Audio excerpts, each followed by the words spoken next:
राम मंदिर ट्रस्ट में बड़े बदलाव की तैयारी है। 11 जुलाई की बैठक में नए महासचिव पर फैसला संभव है। 11 जुलाई को राम मंदिर ट्रस्ट की बैठक है। 11 जुलाई को मंदिर ट्रस्ट की अगली बैठक है। नए महासचिव की नियुक्ति पर चर्चा होगी। सदस्य के तौर पर नए नाम पर चर्चा संभव है।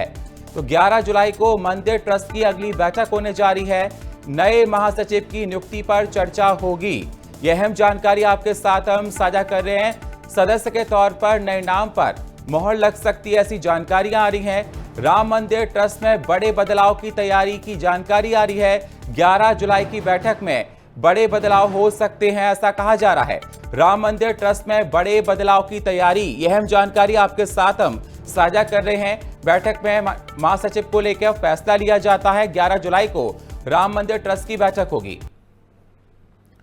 और हमारे साथ एफएम न्यूज के डायरेक्टर राहुल भदौरिया सर हमारे साथ जुड़ चुके हैं। राहुल सर, देखा जाए जिस प्रकार से अब कहा जा रहा है बड़ा बदलाव हो सकता है, 11 जुलाई को बैठक होगी महासचिव को लेकर, और क्या अहम जानकारियों से किस प्रकार से देखा जाए?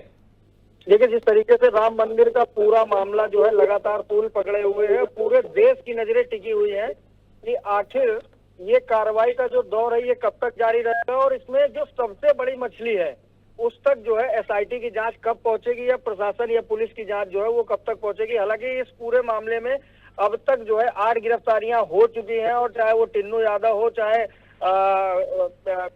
और भी लोग जो थे टिन्नू यादव के साथ, चाहे वो अनुकल्प मिश्रा हो, चाहे लवकुश मिश्रा हो, चाहे सुभाष चंद्र श्रीवास्तव हो, कृष्णा करुणेश पांडे, मनीष यादव, अविनाश शुक्ला और रमाशंकर मिश्रा को जोड़ते हुए 8 गिरफ्तारियां कहीं ना कहीं अभी तक पुलिस कर चुकी है। और लगातार सबकी नजरें टिकी हुई हैं कि जो ट्रस्ट के आरोप लग रहे थे, ट्रस्ट के जो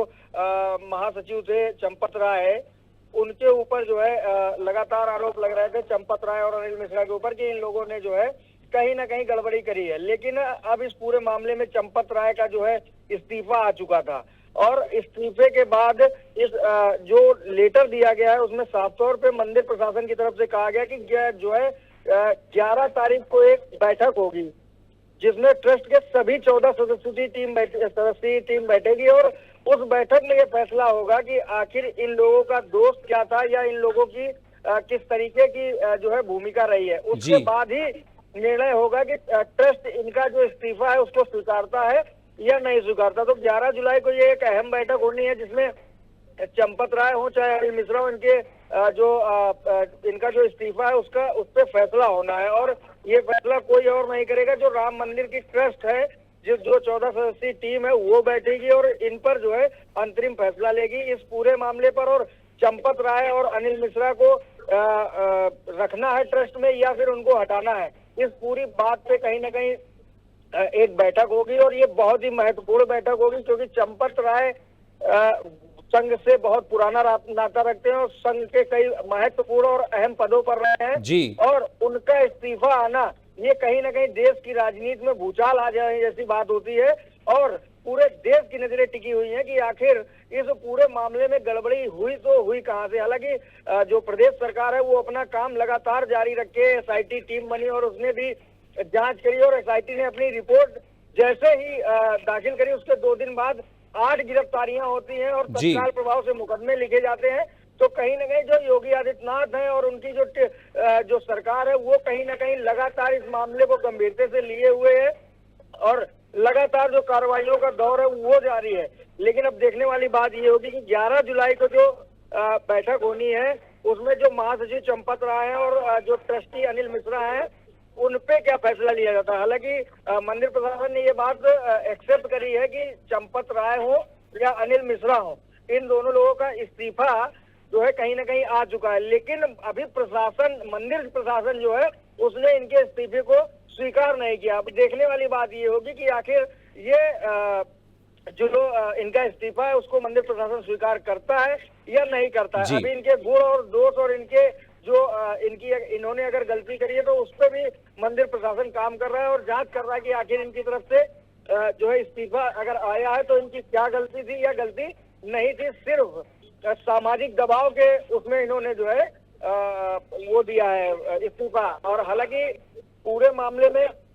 लगातार सरकार अपना कार्य कर रही है और जो मंदिर प्रशासन ने ये भी दावा किया है भक्तों को कि उनके द्वारा जो भी सोना चांदी दिया गया था वो प्रशासन ने, मंदिर प्रशासन ने कहा है कि हमारे पास सुरक्षित है, कहीं भी चोरी नहीं हुआ है। दान पात्र में जरूर गड़बड़ हुई थी, जिसके आधार पर जो टिन्नू यादव है उसकी गिरफ्तारी भी हुई है, कहीं क्योंकि यही लोग लगातार जो है दान पात्र को देखते और सुनते थे। बिल्कुल, लेकिन देखा जाए कि सर पहली बार ट्रस्ट का ये बयान निकलकर सामने आया और साफ तौर पर कहा कि जो आभूषण को लेकर तमाम आरोप लगाए जा रहे थे, उन्होंने कहा कि सारे आभूषण पास रखे गए हैं, क्योंकि देखा गया था विपक्षी दलों ने तमाम सवालों को खड़ा भी किया था। आगे 2027 का विधानसभा चुनाव, विपक्ष को ये मुद्दा भी मिल गया है। देखिए, इस तरीके से ट्रस्ट के जो कोषाध्यक्ष स्वामी गोविंद देव गिरी ने कहा था कि चंपत राय और ट्रस्टी अनिल मिश्रा का त्याग पत्र तो उनको मिला था, लेकिन उन्होंने कहा था हम उन भक्तों को भी आश्वस्त करते हैं कि जिन्होंने चांदी की ईंटें और सोने चांदी के आभूषण प्रभु श्री राम जी को सेवा में अर्पण किए थे, वे सभी वस्तुएं जो है कहीं ना कहीं सुरक्षित है। ये मंदिर प्रशासन का दावा है। ये मंदिर प्रशासन से जो है, जो कोषाध्यक्ष है स्वामी गोविंद देव जी, उन्होंने कहा है कि जो भी भक्तों का सोना और चांदी था वो हमारे पास पूरी तरह सुरक्षित, विश्वास दिलाते कि भविष्य में कोई भी दुर्भाग्यपूर्ण स्थिति नहीं बनेगी और ये हम सुनिश्चित करते हैं। और अपराधी चाहे जो भी हो, चाहे जिस तरीके का हो, चाहे उसने जमीन के खरीद फरोख्त में गड़बड़ करी हो या फिर चाहे वो दान पात्र में चोरी का मामला हो, उनके खिलाफ कड़ी कार्रवाई के लिए सरकार आश्वस्त करती है और मंदिर प्रशासन भी जो है अपनी तरफ से, और ट्रस्ट जो है जो जिस तरीके से कार्रवाइयां करनी है वो करेगा। तो निश्चित तौर पे विपक्ष के लिए एक बड़ा मुद्दा है और विपक्ष ने ही इस मुद्दे को सबसे पहले उठाया था, और जिसके बाद वाकई राम मंदिर में जो है कहीं ना कहीं वो जो चढ़ावा था, जो दान पात्र था, उसमें गड़बड़ियां मिली है, जिसपे कहीं ना कहीं योगी आदित्यनाथ सरकार पे की जो स्वच्छ और साफ छवि थी उस पे कहीं ना कहीं दाग लगता नजर आया था। लेकिन क्योंकि प्रदेश के मुखिया योगी आदित्यनाथ और वो जीरो टॉलरेंस की नीति के तहत काम करते हैं, उन्होंने साफ तौर पे जो है एक टीम एसआईटी गठित करी और एसआईटी ने बहुत तेज जांच करके अपनी रिपोर्ट प्रेषित करी और रिपोर्ट प्रेषित होते ही पूरे मामले में एफआईआर दर्ज करी गई और एफआईआर दर्ज होने के बाद तत्काल प्रभाव से गिरफ्तारियां भी करी गई। तो कहीं ना कहीं योगी आदित्यनाथ का ये साफ मैसेज था, चाहे वो पक्ष हो चाहे विपक्ष के लिए, कि अगर इस सरकार में कोई गलत काम करने का कोशिश करेगा, चाहे वो सरकार का हो फिर चाहे वो जहां से जुड़ा हो, कार्रवाई होगी, वो कार्रवाई की जद में आएगा और योगी आदित्यनाथ सरकार में किसी को भी गलत काम करने के लिए वो सरकार अनुमति नहीं देती है। तो निश्चित तौर पे कार्रवाइयों का दौर जारी है और ये जो एक बड़ी खबर है कि 11 जुलाई को ट्रस्ट एक अहम बैठक करने जा रहा है, बिल्कुल, इसमें जो अनिल मिश्रा और चंपत राय हैं उनके इस्तीफे को लेकर फैसला लिया जाएगा और ये देखने वाली बात होगी कि महासचिव चंपत राय रहेंगे या हटाए जाएंगे। अगर चंपत राय इस पूरे ट्रस्ट से हटाए जाते हैं तो कहीं ना कहीं देश के लिए बहुत बड़ी खबर होगी और इसमें संघ का इन्वॉल्वेशन किस तरीके से होता है ये भी आने वाले समय में देखने को मिलेगा, क्योंकि खबर काफी इंटरेस्टिंग हो चुकी है, मामला बहुत बड़ा हो चुका है, क्योंकि पूरे देश की आस्था से जुड़ा हुआ सवाल था, राम मंदिर से जुड़ा हुआ सवाल था, प्रभु आराध्य श्री राम से जुड़ा हुआ सवाल था। कई सालों बाद, कई वर्षों बाद इंतजार करने के बाद प्रभु श्री राम का मंदिर बना था और लगातार कहीं ना कहीं पहले से ही इस मामले में जो विपक्ष है वो अपना कार्य जो है सक्रिय तरीके से कर रहा था। वो इस तरीके के भी स्लोगन दे चुका था कि जो है ये लोग चंदा चोरी किए हैं, और उसके बाद अब जब विपक्ष ने ये मामला उठाया तो कहीं ना कहीं चाहे वो मंदिर प्रशासन के लोग हों चाहे वो अलग हो, लेकिन कुछ ना कुछ गड़बड़ हुआ है, तभी मुकदमे लिखे गए और गिरफ्तारियां हुई हैं। तो निश्चित तौर पे अब जो कार्रवाइयां होंगी वो देखने वाली होंगी और विधानसभा चुनाव को लेकर ये एक बड़ा और अहम मुद्दा भी बन चुका है।